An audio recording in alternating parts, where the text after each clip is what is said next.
contrary to what was said here in the introduction, the New York Times, of course, did not say that you were the most important intellectual alive, and you know that well. It was merely an outsider, a professor at Stanford, who said it in a review which appeared in the New York Times. Interestingly enough, you've used that quote on several of your books, also a fabricated quote. You've also said that whenever that arises during an introduction like tonight, you always say something about it and correct it. And that's, of course, a falsehood because you didn't do it here tonight.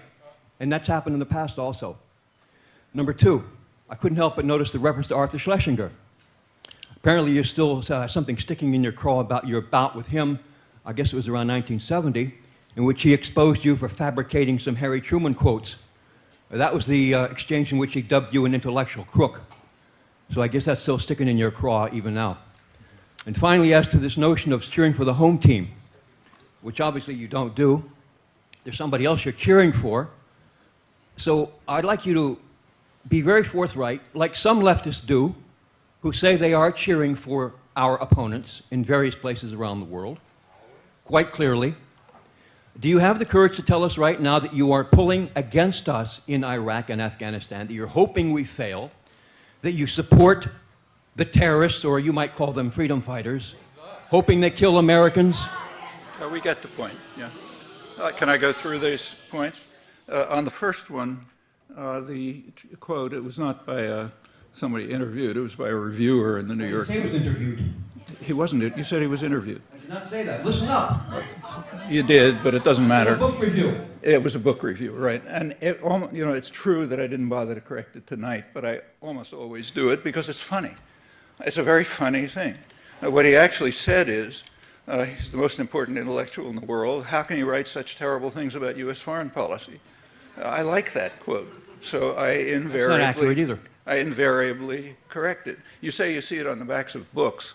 If you take a look at the publishing industry, you'll find that the author has absolutely no control over what appears in blurbs. Nothing. If I had a choice, I'd tell them not to use it, of course, and I often do. But they like to use it, and then I correct it when it's brought up. That's because I think the actual quote is quite interesting. So that's one. As for Schlesinger, you've got the story backwards. I criticized Schlesinger on these points in a book that appeared in 1969, which he was furious about. And in his review of that book, which was a furious review, he tried to find some error, and he found an absolutely trivial error, so small that it was corrected 2 months later in the second printing. But he's been screaming about it. He's screamed about it ever since, and people like you do too. The error was that in quoting a speech by Harry Truman, okay, instead of quoting his actual speech, I quoted a virtually verbatim paraphrase of it by a leading respected commentator, James Warburg. So the words were slightly different, though the content was exactly the same.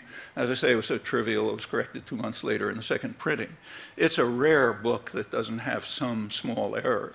But yes, you know, the defenders of state violence are desperate, and if they can find anything that they can point to, they'll run with it forever.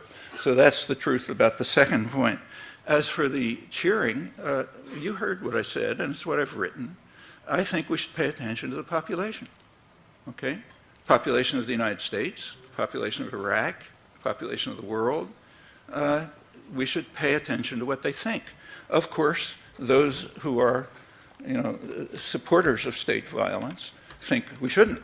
We should pay attention to the guys in power and to the sort of cheering section that among the intellectuals that supports them. Well, I don't agree with that. Just to take the case of Iran, I think the opinion of the American population happens to be very sound, and I support it.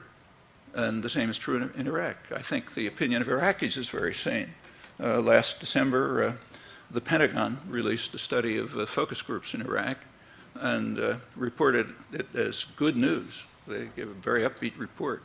They said, contrary to what people are saying, you know, the critics, there's a lot of agreement among Iraqis, and therefore there's hope for reconciliation. Okay? And then if you read down a little further, what was their agreement about?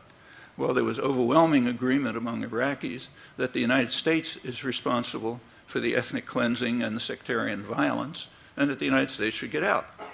Okay, that's what there's agreement about. Well, yeah, I think we should pay attention to our victims. And I can go down the line if you like. Everything else you said is just pure fabrication, and you know it. You're...